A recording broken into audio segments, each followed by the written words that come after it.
নমস্কাৰ বন্ধুসকল, মই আজি আপোনালোকৰ আগত উদ্ভিদ বিজ্ঞানৰ বিষয়ে কিছু কথা ক'বলৈ আহিছোঁ। ইয়াৰ বিষয়টো হ'ল গছো এবিধ জীৱহে মাথোন। তেন্তে বন্ধুসকল ব'লক আমি আগবাঢ়োঁ। যদি ভাল লাগে এই ভিডিঅ'টো স্কিপ নকৰি মনোযোগেৰে শুনিব।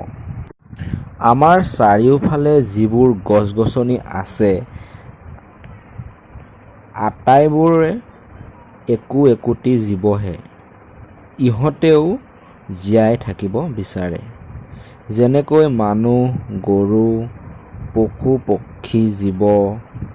গছো এটি জীৱন্ত বস্তুহে, কাৰণ ইহঁতৰ এনে কিছুমান গুণ আছে যাৰ কাৰণে জীৱ বুলি ক'ব পাৰি।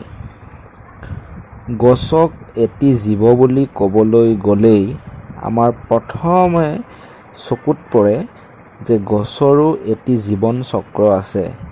ইহঁতে জন্মে, বাঢ়ে আৰু অৱশেষত মৃত্যুৰ মুখত পৰে।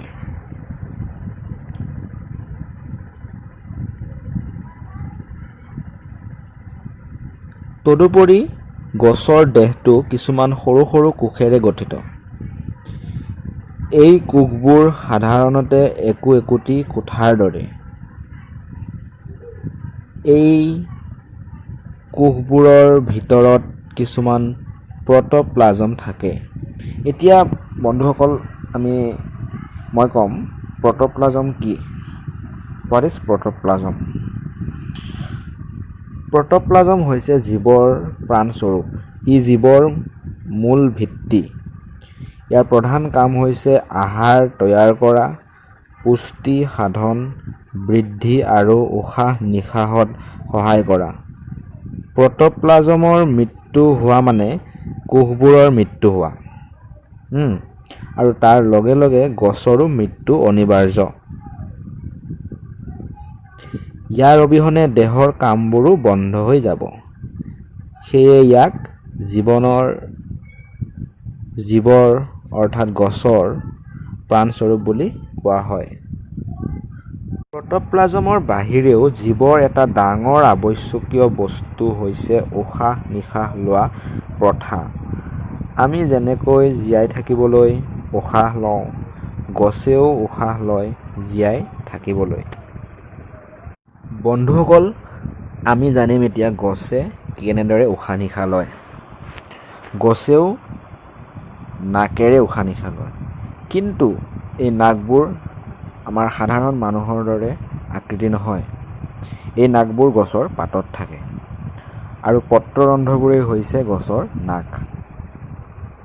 এই পাতত থকা যিবোৰ পত্ৰৰন্ধ্ৰ সেইবোৰে হৈছে গছৰ নাক। এই পত্ৰৰন্ধ্ৰবোৰেৰেই গছে উশাহ-নিশাহ লয়। তদুপৰি গছকো খাদ্য লাগে। এই খাদ্য গছে শিপাৰে লয়। আমি খাওঁ কিন্তু মুখেৰে। ইয়াৰ বাহিৰেও আহাৰ খোৱা আন প্ৰণালীও আছে। মুঠতে গছকো আহাৰ লাগে। সময়ৰ লগে লগে ঠাল-ঠেঙুলি মেলি ডাঙৰ হয় আৰু শেষত বুঢ়া হয়হি। এদিন মৃত্যু ঘটে। গতিকে গছকো জীৱ বুলিব পাৰি। মানুহৰ দৰে গছৰো ভ্ৰমণ কৰিব পৰা ক্ষমতা আছে। অৱশ্যে যিবোৰ গছে মাটিত শিপাৰে খামুচি ধৰে সিহঁতৰ পক্ষে সম্ভৱপৰ নহয়। স্পাইৰ'গাইৰা, ক্লেমাইডমনাছ, ভলভক্স আদি শেলাই জাতীয় উদ্ভিদবোৰে পানীত অনবৰত লৰচৰ কৰি থাকে। উদাহৰণ হিচাপে আমি জানিম লাজুকী লতাৰ বিষয়ে।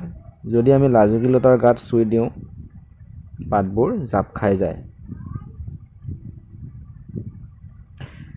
গছ জীৱ নোহোৱাহেঁতেন লাজুকী লতাৰ পাত জাপ খাই নগ'লহেঁতেন।